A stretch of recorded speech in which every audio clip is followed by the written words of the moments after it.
I'd like to welcome you all to this webinar, Medical Device Non-Dilutive Funding Trends and Opportunities. Thank you all for attending. This is another edition of FreeMine Summer School. And today's webinar will be discussing some trends and some opportunities. Now, medical devices is a little bit of a tricky area to cover, mainly because it covers really any and all areas of the life sciences, anything from biodefense, infectious diseases, neurological disorders, cancer, really a lot of different areas. So what I'd like to do today is give you some specific opportunities, as well as a broader view, a big picture of non-dilutive funding for medical devices. And I'll share with you how we at the FreeMind Group would go about pursuing opportunities in the medical device field. My name is Stuart Jacobowitz. I'm Director of Business Development at the FreeMind Group, and I'm pleased to be your host and presenting today's webinar. Now, to learn more about the webinar group, you can visit our website. You see it at the bottom, freemindconsultants.com. And to keep up to date with the latest in non-dilutive funding, you're invited to follow us on Twitter and YouTube, as well as join our LinkedIn group, Non-Dilutive Funding for Life Sciences R&D. I'd also like to connect with you on LinkedIn personally, so feel free to invite me to connect, or when I invite you, please accept my invitation. Nice to see attendees from around the world. I see a lot of familiar faces, so welcome. I appreciate you taking the time here, and I hope you'll find it interesting, informative, as well as enjoyable. Today is the 6th webinar in the FreeMind Summer School series, and if you missed any of the previous webinars, they're available on our YouTube channel, FreeMind Group. Today's webinar is also being recorded. Yes, I did remember to push the record button. Did I? Yes, we are recording. I did remember that. And it will be available on YouTube. In addition, I'll be sending out the slide deck. If you don't get it, drop me an email. I'll be happy to send it to you. And feel free to share it with your friends and colleagues. Now, we still have 2 more webinars coming up in the next couple of weeks. Next week, we have CNS, PNS, non-dilutive funding opportunities, and in 2 weeks, we have one on cancer. So please spread the word for anyone who might be interested in these webinars. To register, you go to our website, freemindconsultants.com. Now, at the end of this webinar, which will not be more than 1 hour, we have an hour allotted here, so I hope we'll have some time for Q&A. So you can enter your questions in the question window on the side of your screen. You're also welcome to call me or email me directly with questions which are specific to your situation in science. And my contact information will be available on the last slide of today's presentation. Today's webinar, as well as this series, is brought to you by the FreeMind Group. And for those of you who don't yet know who we are, or if you just want a refresher, let me give you a brief overview of who we are and what we do.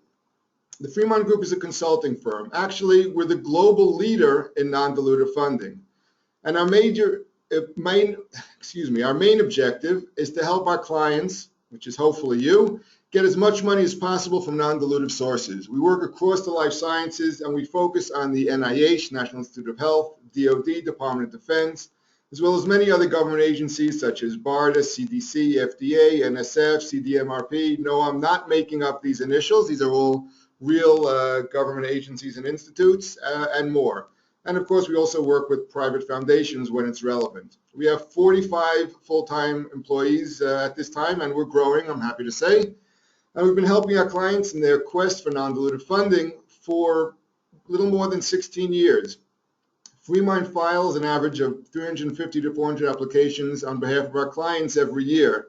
So that's a great deal of experience, knowledge, and expertise, which is all put to work for each and every one of our clients to increase their chance of winning an award and to help our clients get the largest non-dilutive awards possible.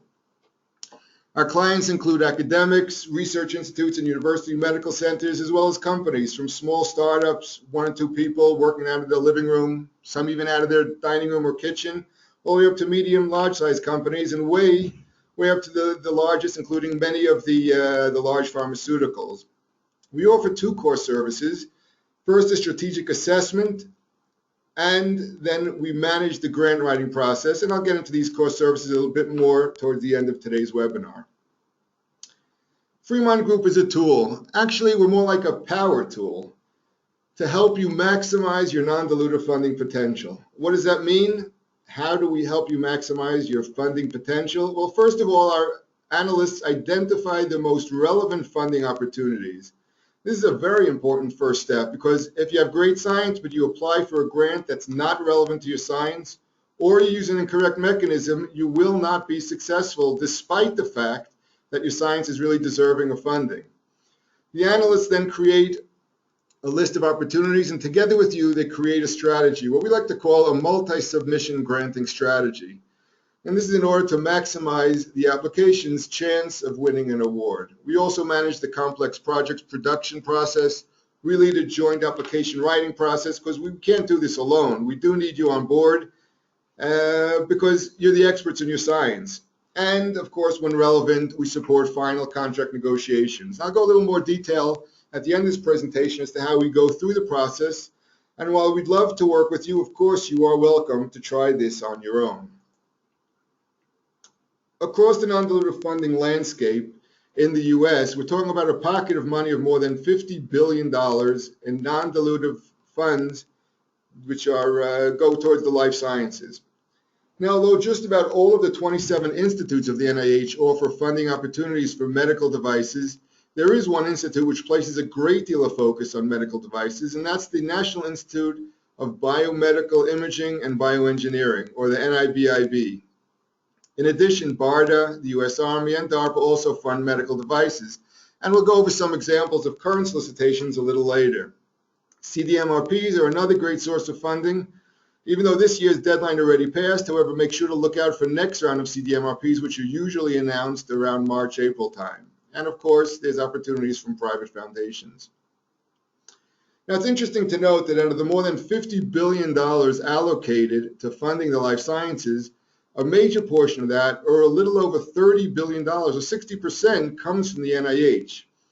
This year's NIH budget is $30.36 billion, and a very large portion of this budget, somewhere around $26 billion, is devoted for extramural research, such as research project grants and R&D contracts.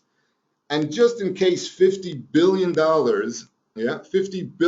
is not enough, a few weeks ago, the U.S. House of Representatives passed a bill known as the 21st Century Cures Act, which adds another $8.7 billion over 5 years for medical research, and it's expected to overhaul drug development and innovation to get life-saving cures to people who need them faster. So lots of money out there, and we're going to get into how you can get a piece of that very soon. What we see here, where the NIH is spending its money. Now, before you start adding up these numbers, it's important to note that these categories are not mutually exclusive. There is a lot of overlap. You see, so here we see clinical research gets $10.9 billion, genetics $7.3 billion, cancer $5.4 billion, infectious disease $5 billion. So where's the medical device dollars hiding? You should know that in each of these categories, there's money hiding, which goes towards R&D for medical devices.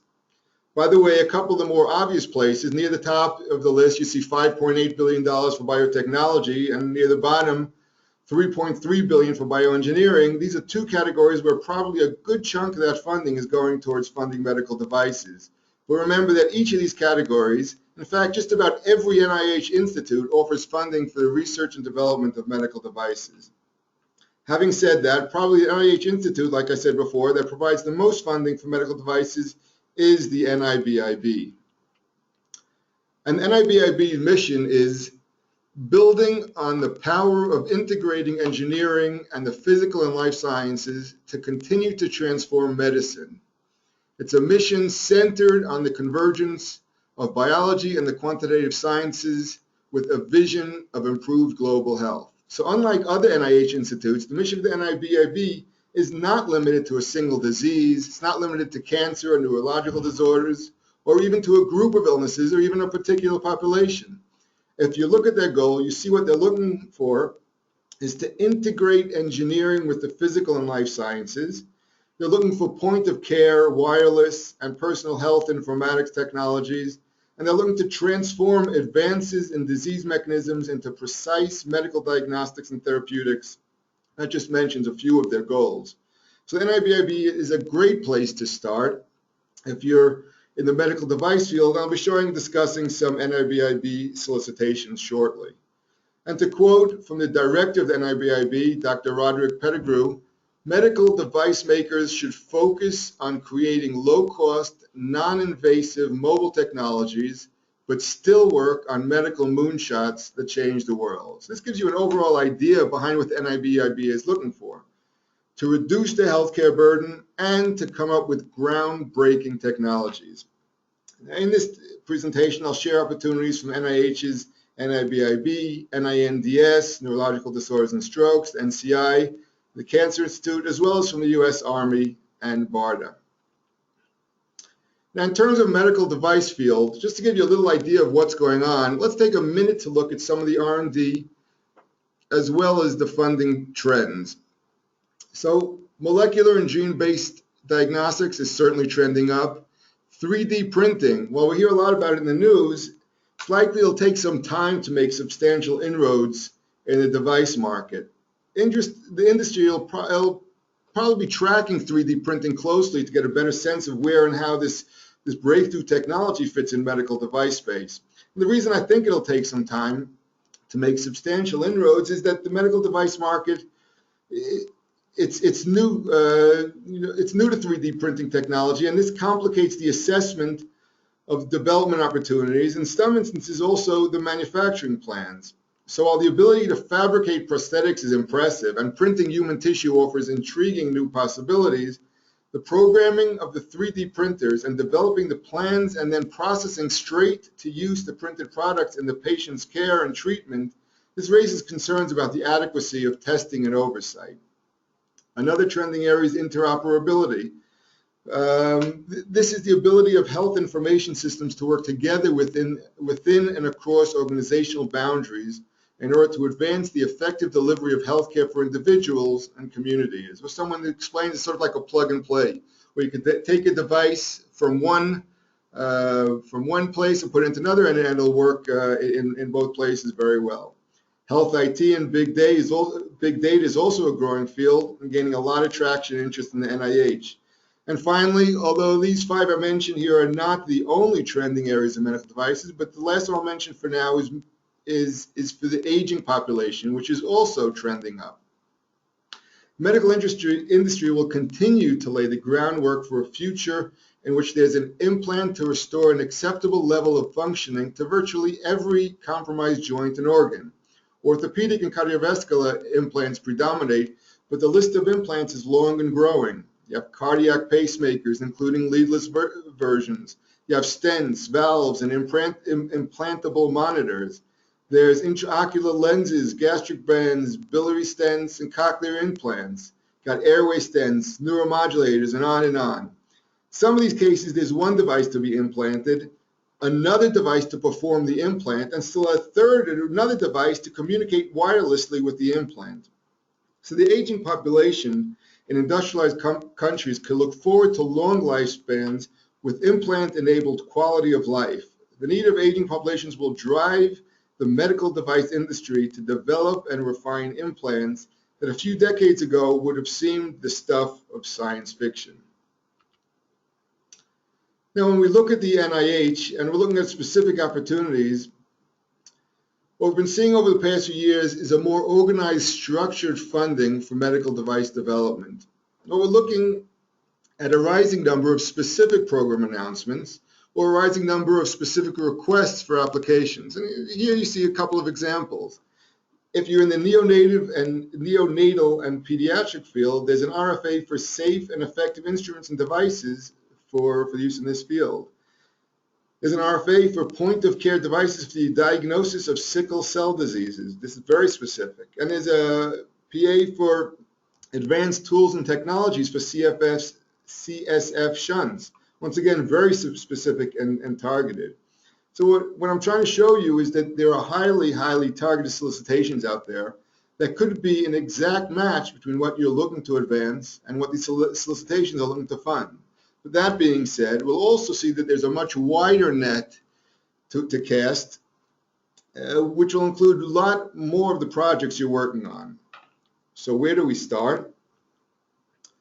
Let's start by looking at some examples of the NIH, which is the largest contributor to U.S. non-dilutive funding, probably the largest contributor to non-dilutive funding around the world. And let's start by looking at some of the medical device funding opportunities from the NIBIB. Again, that's the National Institute of Biomedical Imaging and Bioengineering. This, by the way, the NIBIB is the newest of the NIH research institutes, and it offers funding in scientific programs that you see listed here: drug and gene delivery systems, magnetic, biomagnetic, or bioelectric devices, mathematical modeling, simulation. I'm not going to read the whole list. You can see it here, and you can see it's quite a comprehensive list. Now, don't worry, you don't need to scribble down all this information. Like I said, you'll be getting the slide deck, and if you don't get it, please don't be shy and ask me. I'm happy to send it to you. Okay, so let's get into a few solicitations. Here we have an R21 exploratory developmental bioengineering research grant. Now, this is a multi-institution, means you have many other institutions at the NIH participating along with the NIBIB. It includes NCI, National Cancer Institute, NHLBI, Heart, Lung, and Blood Institute, NIAAA, that's not the Automobile Association of America, that's for alcohol abuse and alcoholism, NIAMS for arthritis, musculoskeletal skin diseases, and a few others. The goal for exploratory and developmental bioengineering research grants, or EBRGs, since they like to have these acronyms, is to foster the exploration and development of innovative technologies, models, techniques, designs, and methods that have the potential to substantially advance biomedical research by infusing principles and concepts from the quantitative sciences to transform our understanding of biological, clinical, or translational science. Now, the purpose or goal of this opportunity is to encourage the applications which establish the feasibility of technologies and techniques or methods that, one, explore a unique multidisciplinary approach. It's important. They like this multidisciplinary approach to biomedical change. And you can see that's multidisciplinary by the fact there's a bunch of other NIH institutes participating in the solicitation. They're also looking for high risk, but they have a considerable payoff, or high risk, high reward. And they're looking to develop data which can lead to significant future research. An application for this solicitation may propose hypothesis-driven, discovery-driven, developmental, or design-directed research, and is appropriate for evaluating unproven approaches for which there is minimal or no preliminary data. Yes, you heard and see that correctly. This solicitation requires little or no, even no preliminary data. However, from our experience, while technically you do not need any preliminary data, we still recommend that you have at least some preliminary data for an R21. Now, funding for this R21, as most are, $275,000 over 2 years, with no more than $200,000 per year.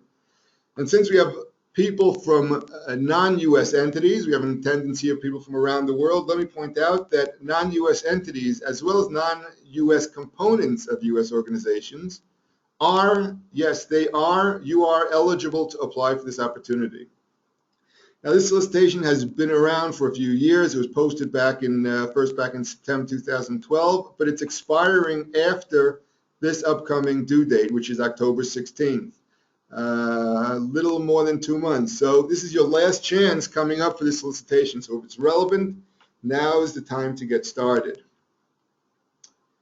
And here we have a bioengineering research partnership, or a BRP. It's an R01 from the NIBIB, as well as a number of other institutions, as we said before, NCI, NEI, NIA, NIAAA, NINDS. just like in the previous solicitation. Now, here there's no funding cap. Even though it's an R01, there is no funding cap. But of course, the funds that you request should reflect the scope of the work. However, we recommend that you request up to $500,000 a year, since you do need to get approval if you want to request more than this $500,000. And the maximum project period for this funding opportunity is 5 years. This opportunity encourages bioengineering applications that will accelerate the development and adoption of promising tools and technologies that can address important biomedical research problems. The objectives are to establish these tools and technologies as robust, well-characterized solutions that fulfill an unmet need and are capable of enhancing our understanding of life science processes or the practice of medicine. Awards will focus on supporting multidisciplinary teams that apply an integrative, quantitative bioengineering approach to develop these technologies and engage biomedical research or clinicians throughout the project. The goal of the program is to support projects that can realize meaningful solutions within 5 to 10 years. The goal for this BRP is to drive the development and speed up the adoption of promising tools and technologies that can address important biomedical research problems for which there's a scarcity of solutions. The use of engineering principles is encouraged to establish these tools and technologies, and a synergistic partnership between engineering, life, physical, and computational sciences is also encouraged. And with this solicitation, as with the previous one, non-US entities are eligible. Yes, you are eligible to apply for this opportunity. Now, you'll note here the deadline is very soon. It's just a little over a month away on September 18th. And this is also your last chance for this solicitation, since it's expiring after this deadline. And while it may be renewed, it also may not be. So if this is relevant for you, then good idea to get started if you haven't gotten started already. The NINDS, the National Institute of Neurological Disorders and Strokes, which my colleague will be speaking about a lot more next week in his CNS webinar, has a relatively new program, and I think it's around a little more than a year. It's called CREATE Therapeutic Devices. Now, CREATE stands for, again, we got to get an acronym. CREATE stands for Cooperative Research to Enable and Advance Translational Enterprises. I got to say that name is pretty creative. The CREATE Devices program is dedicated to medical devices and provides support for projects that focus on preclinical and pilot clinical studies for therapeutic devices. And there are 3 tracks, as you see here in front of you, for this program for devices. The first is the final design program, and the goal here is to pursue translational and clinical studies to inform final device design. This supports the development of a device to test scientific hypotheses that are not feasible or practical to conduct in animal models, but are critical to enable next generation devices. Preclinical work should lead to an IDE, or an investigational device exemption, to support a clinical study, or an NSR, a non-significant risk study, that does not require an IDE. Activities supporting this program include implementation of clinical prototype devices, preclinical safety and efficacy testing, design verification and validation activities, pursuit of regulatory approval for the clinical study, and a clinical study. Next, we have here the Path to the 510K program. This program is looking for translational and clinical studies on the path to 510K. Now, a 510K, as I'm sure most of you know, is a pre-market submission made to the FDA to demonstrate that the device to be marketed is at least as safe and effective or substantially equivalent to a legally marketed device that is not subject to a pre-market approval. This Path to 510K program supports preclinical testing to enable IDE submission or institutional review board approval for a non-significant risk study and the subsequent clinical study. It's expected that the immediate next step upon completion of the clinical study will be a 510K or a 510K de novo submission, or a larger clinical study, which will then lead directly to a 510K or 510K de novo submission.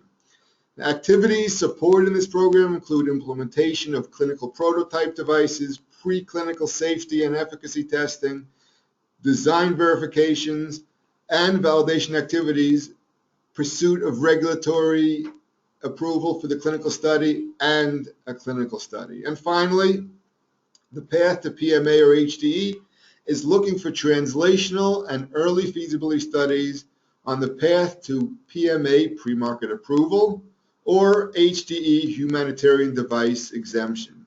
This supports applications to pursue preclinical studies for an IDE submission with the option of also supporting the early feasibility study. It's expected that the immediate next steps upon completion of the early feasibility study will be a full feasibility study and a pivotal trial in support of the PMA or HDE. Activities supporting this program include implementation of clinical prototype devices, preclinical safety and efficacy testing, design verification and validation activities, pursuit of regulatory approval for the clinical study, and early feasibility study. Now, as far as funding, you can see here all these opportunities are U mechanisms. These are cooperative agreements. Now, a cooperative agreement is a support mechanism which is used when there will be substantial federal scientific or programmatic involvement. Last week, my colleague presented an excellent webinar on U mechanisms, which explains all about them in great detail, has talked about the unique benefits and characteristics, and like all of our webinars, it's available on the FreeMind Group YouTube channel, and of course, I'd be happy to send you the slide deck, just drop me an email. UH2 funding is up to $1 million of direct cost per year for a period of up to 3 years, and the UH3 is up to $1.5 million of direct cost per year for a period of up to 4 years. Now, keep in mind that the total duration of the UH2 and UH3 may not exceed 5 years. But when you add indirect costs, these UH2, UH3s could add up to almost $10 million. That's quite a chunk of change. The U44 that we see here, U44 is an SBIR fast track. The phase 1 of this U44 fast track offers up to $1 million in total cost per year for a period of up to 2 years. And the phase 2 of this U44 fast track offers up to $1.5 million in total cost per year for a period of up to 3 years. So altogether, this U44 fast track offers up to $6.5 million in funding for small businesses. That's quite another really nice opportunity, and it would certainly be a shame to miss it. Now, while it's a very nice opportunity, I am sorry to inform all of our non-US friends that non-US entities are not eligible to apply for these opportunities. Next due date, as you can see for all these, is August 11th. That's about 6 days. If you haven't started, you're probably too late. So I would suggest if you haven't started yet, you focus on the next deadline, which is in February of 2016, February 11th, 2016 to be exact. Next, we have here an R21 Exploratory Developmental Research Grant from the NCI, the National Cancer Institute. The funding opportunity announcement solicits grant applications proposing exploratory research, and it's an R21 after all, so they're looking for exploratory research, and it's focused on the inception and early stage development of highly innovative molecular or cellular analysis technologies for basic and clinical cancer research. The emphasis of this opportunity is on supporting the development of novel molecular and cellular analysis capabilities with a high degree of technical innovation, and with the potential to significantly affect and transform investigations exploring the molecular and cellular basis of cancer. If successful, these technologies should accelerate and/or enhance research in the areas of cancer biology, early detection and screening, clinical diagnosis, treatment, epidemiology, and/or cancer health disparities. The technologies proposed for development may be intended to have widespread applicability, but they must be based on molecular and/or cellular characterizations of cancer. Direct costs here are limited to $400,000 a year over a 3-year period, with no more than $200,000 in direct costs allowed in any single year. And of course, as always, application budgets must reflect the actual needs of the proposed project. The total project period request may not exceed 3 years. And here I'm happy to inform you that non-US entities are eligible to apply for this opportunity. So like I tell people when I speak to them, non-US entities are certainly eligible by far for most opportunities from the NIH and various non-dilutive funding entities, US-based non-dilutive funding entities. Deadline here is very soon, a little over a month away, still doable. If you're interested, make sure you register with all the appropriate registrations. Next due date, as I said, is September 22nd. It's also your last chance for this solicitation since it's expiring right after this deadline. It expires on September 23rd. So if this is relevant, better get started if you haven't already. Now, since this solicitation as well as the next one is part of the IMAT program, let me just say a few words about this interesting program. IMAT program is about 17 years old. It's still a teenager. Started in 1998, and it's focused on stimulating and accelerating the development, integration, maturation, and dissemination of the most novel and highly innovative technologies in support of cancer research and medicine. So this is a special program, for cancer research. It supports the development of tools and methods that enable cancer researchers to make new discoveries, enhance our understanding of cancer etiology and proliferation, improve detection capabilities, develop diagnostic methods and treatment strategies, conduct population scale studies, address and reduce disparities in clinical care, and assist in clinical decision making. Really, really great program, this IMAT program.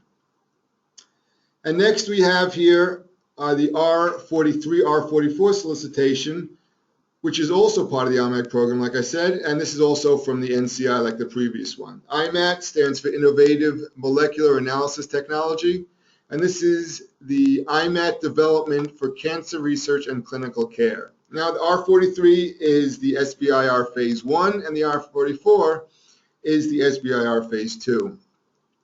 This opportunity is for small businesses, sorry, non-US people, this is for US small businesses who are proposing research for commercial development of novel cancer-relevant technologies. The proposed research projects are expected to focus on development of highly innovative technologies that improve molecular and/or cellular analysis of cancer, with a significant likelihood for either overcoming persistent challenges or obstacles or opening entirely new fields for cancer research and clinical care. Applications should specify milestones relevant to both the development and commercialization of these technologies. And this is important. Applicants are expected to indicate the significant attributes and advantages of the proposed technology over currently available technologies and conventional approaches. Total funding for the solicitation, and when I say total funding, it means direct cost, indirect cost, and fees, if there is normally up to $150,000 for Phase 1 and $1 million for Phase 2 awards. However, if you, the applicant, can provide appropriate justification, then Congress will allow awards to exceed the amount by up to 50%, or total funding of up to $225,000 for Phase 1 and up to $1.5 million for Phase 2. And that's a hard cap, so it's not like you can get more than these increased amounts. Award periods normally may not exceed 6 months for Phase 1 and 2 years for Phase 2. And understandably, applicants are encouraged to propose a project duration period that is reasonable and appropriate for completion of the research project. Like I said, it's an SBIR, so our non-US friends are not eligible here. And in general, for everybody, US entities, to check if you're eligible, best thing to do is to go to the SBA, the Small Business Authority. You can check out their website. You could be in touch with them to see if your organization meets the criteria. You can also check out our recent webinar on SBIR STTR, which is another excellent webinar by one of my colleagues. It's also on the YouTube channel. And again, you're welcome to ask me for the slide deck. So far we've looked at 10 NIH solicitations, all pretty specific and targeted. And while these are only a small sample of all the solicitations out there, what should you do if you can find a specific solicitation which fits exactly with your research? Well, don't despair. Just hop on the bus. And by that I mean the NIH Omnibus solicitations, which are also known as parent announcements or investigator-initiated solicitations, or it's also known as unsolicited opportunities. And as the name suggests, these omnibus solicitations are opportunities which are unsolicited, or they have no specific solicitation or research target. You have to pitch your ideas to the program officers, and you have to pitch them on your science and your research, and try to sell them so that you can then go submit an application for these opportunities. Now, as you see here, these omnibus solicitations include an R21, which is an investigator-initiated exploratory developmental research grant. This has funding up to $275,000 over 2 years. There's this omnibus R01, which is an investigator-initiated research project grant. You see from the name, very general research project grant, which offers funding of up to $500,000 per year for up to 5 years. And you have the investigator-initiated SBIRs and STTRs. Now, most NIH institutes participate in these omnibus solicitations. So, for example, you have a medical device project in the neurological space. You could potentially use the SBIR to try to send your application to NINDS or have it reviewed by the NINDS. It's really important that you understand and that I get across this point that roughly 70% of all awards that NIH give are for unsolicited or investigator-initiated opportunities. So that's why we believe that this should be a part of everyone's non-dilutive funding strategy. The deadlines for the R21 is October 16th, R01 is October 5th, and the SBIR is coming up on September 8th. That's a month, a little over a month. Now, SBIRs are usually September 5th, usually on the 5th of the month. But since this year the 5th falls out on a Saturday and it's Labor Day weekend, so they pushed off the deadline till the Tuesday after Labor Day weekend. So with a little bit more than a month, a few days more than a month, now is a great time to get started on this deadline. So just remember, if you can't find any specific solicitation which fits your research, or even using this as a first step, don't miss these valuable opportunities of these unsolicited opportunities, or as I like to say, make sure you take a ride on the omnibus. BARDA. From the HHS, BARDA, the Biomedical Advanced Research and Development Authority, is really a very interesting agency. We actually really love working with them. They're extremely responsive and really, really great to work with. We highly recommend that you get a tech watch. Tech watch means that they'll meet with you, they'll discuss your science, ask you questions, and basically they work together with you to tell you if you're ready to file a BARDA grant application or not, which is extremely, extremely helpful. What BARDA tries to do, essentially, as you see here, the classic stage of development, which starts with discovery and preclinical. So BARDA, what they're trying to do here, they take you through the so-called valley of death. They take products from the NIH, primarily from the NIIB, but also other places, and they take them through to clinical studies. Their mission is to develop and procure medical countermeasures that address chemical, biological, radiological, and nuclear, also known as CBRN, accidents, incidents, and attacks, pandemic influenza, and emerging infectious diseases. Now, one of the very nice things about BARDA is that if you develop a product of interest to them, in addition to them funding your R&D, they'll often buy and stockpile your product, and often in large quantities.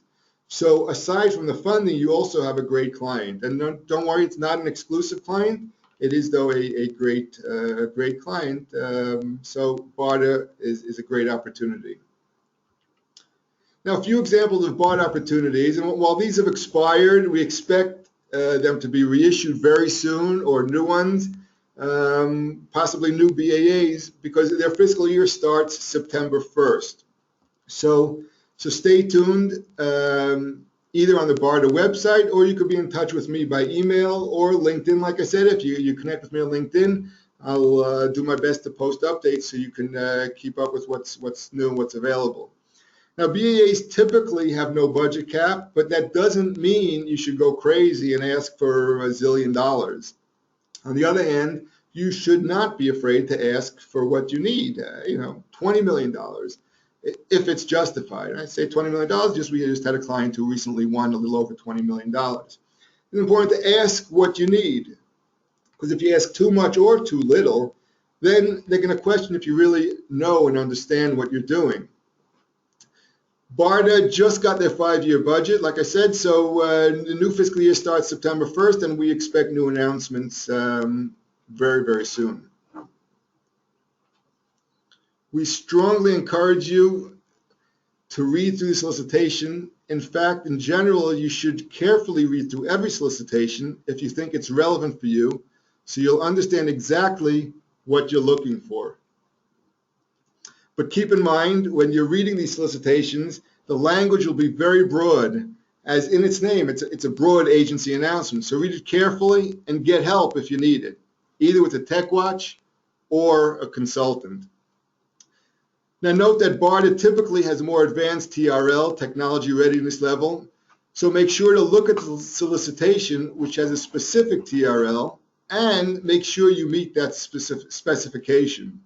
Like I said, we really like working with BARDA. They're very responsive, and we've had great success with them. So while these specific solicitations have expired, make sure you keep in touch with me, or somehow find out when the new ones come out, because it's not something that you want to miss. Now let's look at an opportunity from the U.S. Army, which covers medical devices. Here we have from the USAMRIC, or the U.S. Army Medical Research and Materiel Command. Here you have BAA 15-1, which will most likely turn into USAMRIC BAA 16-1 on October 1st, but most likely, not definitely. We have to wait and see. Keep you in suspense. Now, this is a year-long BAA, Broad Agency Announcement. It's open for 12 months. This one ends, it expires September 30th, 2015. And budgets are not capped, but of course, as always, must reflect the scope and work, and funding can be requested for up to 5 years. What USAMRIC is trying to do here is to provide solutions to medical problems of importance to the American service member at home and abroad, as well as to the general public at large. The research areas of interest are outlined here very broadly. However, if you read through the solicitation, you'll see that each of these topics, military infectious disease, combat casualty care, military operational medicine, etc., each one of these is described in great detail with what their interests are. And most of these research areas are pretty self-explanatory. However, the last research area on this list, special investment areas, innovation funding, seems a little vague. So I'll let you know that it's for initiatives of interest that include but are not limited to cross-cutting new science and technologies that may not have an apparent place elsewhere in this announcement. So it's sort of like a little bit of a catch-all. In case we missed it somewhere else, it's included here. But keep in mind that this is a broad agency announcement, so they may not spell out your specific solution. Rather, they're looking to deal with an unmet medical needs. Projects funded under this BAA must be for basic and applied research, and part of the development is not related to the development of a specific system or hardware procurement. Projects must be scientific study and experimentation directed toward advancing the state of the art or increasing knowledge or understanding rather than focusing on a specific system or hardware solution. Pre-proposals or pre-applications must be submitted at any time prior, or maybe submitted any time prior to the closing date, which is September 30th.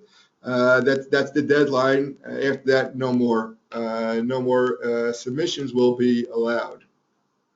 Now, generally how it works with the DoD or BARDA is you start with a white paper, or call it a pre-application. This ranges anywhere from 2 to 10 pages and gives a high-level overview of the project. This is probably the most critical stage because most applications do not get past this stage. So you got to put a lot of thought and effort into this.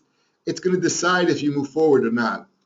Now, about 90 days after you submit this pre-application, you should hear back, and they let you know if you're invited to submit a full application.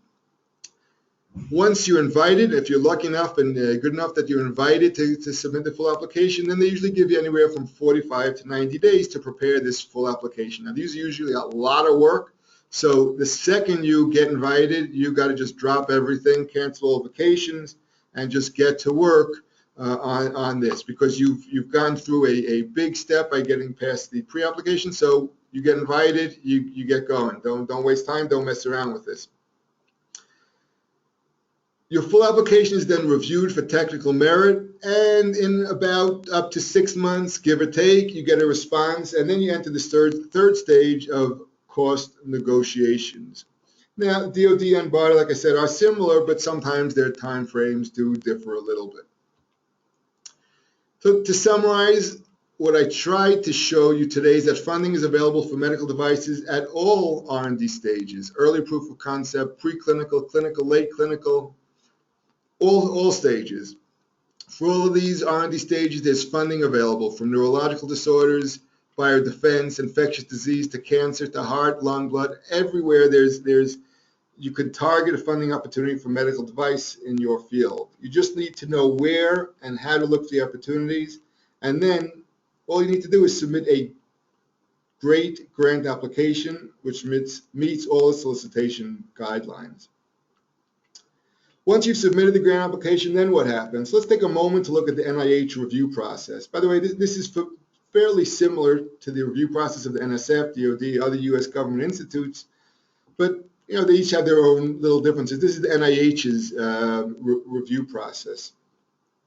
So what they're basically doing when they review and they consider your application is they look at the strengths versus the risks. The way they do this is by first looking at two things. They look at the responsiveness and the competitiveness. Are you responsive to solicitation? Because no matter how good your science is, if you are not responsive to the solicitation, you will not win the award. And are you competitive? And when we talk about competitiveness, they basically look at 5 criteria, and they score you on these 5 criteria. Look at the significance of your research to public health. Is it significant? How significant is it? Is it innovative? Are you going to really make a change with your approach? The leadership. Do you have the right leadership in place? Does the PI and the key personnel have the expertise and experience to successfully lead such a project? They look at the environment. Can it support the work you propose? For example, do you have the proper lab space for the work you'll do? Ultimately, what makes the difference between a good application that is not awarded and one that is awarded is your scientific approach, the milestones, the specific goals, because ultimately, top-notch science and top-notch scientific approach is what wins the awards. Now, for a little more broad perspective, I'd like to take a step back and give you an idea of our approach here at FreeMind and how we approach non-dilutive funding and how to maximize your chances for awards. So first of all, you need to know the interests of the institute. What's on their agenda? What are they looking to fund? What will not get funded because it's not within the scope or was within the scope in previous years but is no longer? If necessary, communicate with the program officers. This is really extremely important. You need to focus your project application. Focused applications have a higher chance of being favorably reviewed. Remember, the NIH doesn't fund companies or labs. They fund projects. You don't want your proposal to come across to reviewers as overly ambitious or unrealistic. Make sure to ask for what's necessary. Don't inflate the budget or ask for too little. An accurate budget shows that you're realistic and you understand your project. Make sure to present a complete project. Have one comprehensive storyline. And leverage on research collaborations. Whether or not the mechanism requires it, or in a case where there's a gap in your capabilities, it's important to collaborate. Take on consultants, statisticians, or outsource work you're less proficient at, or you don't have the expertise to complete. Now, in an effort to maximize your chance to win an award and to win the largest award possible, I don't think I can overstate the importance of targeting the right mechanism. As you saw in the various solicitations I showed, there are many solicitations and many different mechanisms. It's very important that you know your way around these mechanisms, as they represent more than just letters and numbers. They represent the requirements of the solicitation, the nature of the project, budgetary factors, cooperation with the NIH, and much, much more. There are many different pockets of money, and you really need to target what's right for your project. And it's vital to understand the different sides of awards and success rates. You got to know the different funding levels and match them to your requirements. And of course, conduct a thorough strategic assessment. What are your objectives? What research do you have, and what stages of development are they? Where would you like your research to be in the next 12 or 24 months? What's the potential for success of each of these research projects? And all this should be done with the goal of creating a multi-submission granting strategy. I'd like to conclude with a little bit about the FreeMine team. We currently, as I said before, have 45 full-time employees and growing, include scientific analysts and grant consultants. They're all dedicated to providing our clients with the best strategy for targeting non-dilutive funding opportunities, as well as the best execution of these strategies. Our analysts and managers, many of them PhDs and postdocs in various fields of science, all have a great deal of experience and expertise in the world of non-dilutive funding, which is channeled into your application in order that the most complete, best written, and highest quality application can be submitted. And on a personal level, they're really, really nice people, which makes working together with them efficient, effective, and enjoyable. I'd also like to take this opportunity to thank Guy Harchin, manager of the professional department, for his assistance in preparing this webinar. I learned and continue to learn a great deal from Guy, and it's always a real pleasure to work with him. I'm sure that any of you who are lucky enough to get to work with Guy will also find him to be extremely knowledgeable, professional, and a pleasure to work with. But to summarize what we do, we offer two core services: strategic assessment and the project production process. The strategic assessment, as I said, is our analysts begin by understanding your science, your project pipeline, your timeline, your funding needs, both near-term and long-term. They do this through a series of conference calls as well as information you send them. Our analysts then go do their magic. They link your research with existing pockets of money and create a list of opportunities which they present to you, and then together with you, they craft a multi-submission granting strategy. Remember, as I mentioned earlier, 70% of the NIH awards are for omnibus or unsolicited opportunities. So in order to properly file for one of these omnibus or unsolicited opportunities, our analysts need to reach out and contact the program office to get their feedback. A lot could be learned by speaking with the POs as to how best to focus the application. And this also improves your chance for success. It's important to understand that strategic assessment is not a one-time report. When we do it, it's an ongoing process. That means because funding opportunities present themselves, they come up all the time throughout the year. And when an opportunity emerges that meets your requirements, we'll let you know, and we'll work out together how to best incorporate it into the strategic plan. Now, once we have our strategy or our multi-submission granting strategy in place, then our grants consultants join the picture to manage the grant writing process. This is a joint effort. We can't do it without you. We manage the process. We create comprehensive templates based on each solicitation's specific guidelines and fill in as much information as we can based on what you've given us and told us. Then the first draft is sent to you for your answer questions, fill in missing information. It's a back and forth or a ping pong process between your people and our grants consultants, filling in information, writing, rewriting parts, organizing budgets, etc., in order to produce a complete application that's the highest quality and gives you, again, the best chance for success. So to summarize what I just described, there are three distinct areas: the client, analysts, and project managers. The client has in the top left corner R&D funding needs. Those R&D funding needs are then translated into multi-submission granting strategy. This could even be as long as a couple of years. I guess 100 years also, but let's stick to a couple of years. This granting strategy is then executed using the project managers who see the client through to submission with the grant production process. The review is external and the award is made, and this goes on and on until we fund all of your R&D needs. Now, this is a cyclical process. The granting strategy is updated regularly, and thanks to the learning curve between the client and FreeMind, we get better and better working with you over time. And with that, we come to the end of today's webinar presentation. And I'd like to thank you all for attending. It's a little under an hour still. I hope you found it interesting and educational. If you have any questions, let me pop open my window here on the side, see if you have any questions I can answer. If I don't get to answer your question, please feel free to contact me directly. Let's see, where is that question window? Questions, there you go.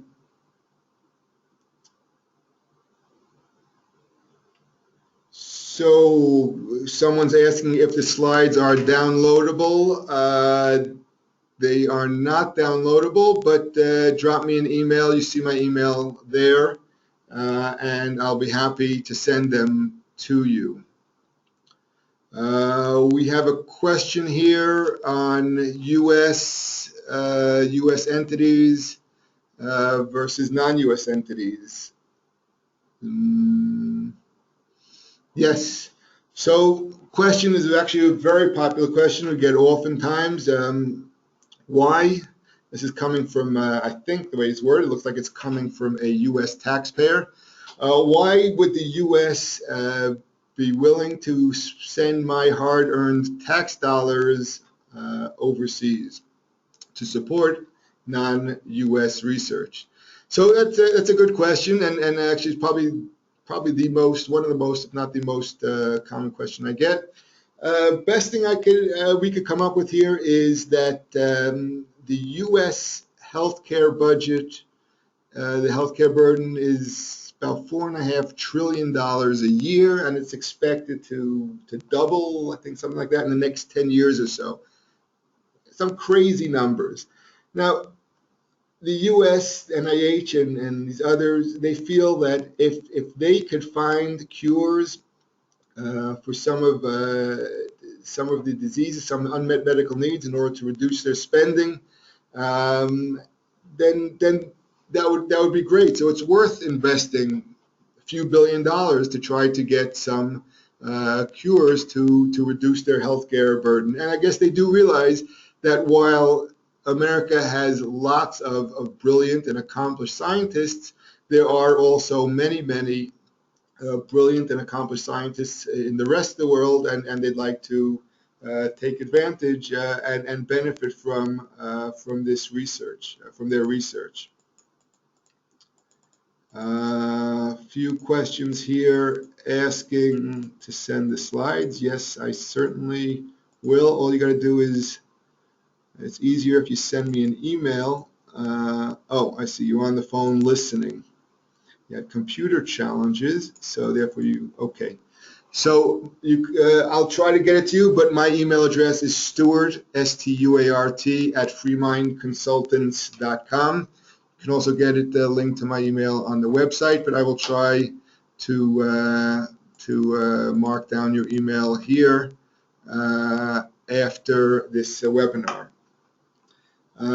Looks like no more questions here. We're actually running out of time also, so I guess we'll wrap it up. If you do have questions, but you're either too shy to ask, or it was a more specific for your situation, please send me an email or a message on LinkedIn, however you like. On LinkedIn, I'm B. Stuart Jacobowitz, as you see my name spelled up there. I don't think there are too many of us out there. I thank you all for attending. Make sure to register and attend our next 2 webinars next week on CNS, PNS, followed by following week by cancer. Thank you very much for attending, and I look forward to seeing you next webinar. Conferences, we travel to conferences all around the world, so hopefully we'll meet you in one of those, and to be in touch by phone and emails. Best of luck to you all in your research, and I look forward to being in touch with you soon. Have a great day.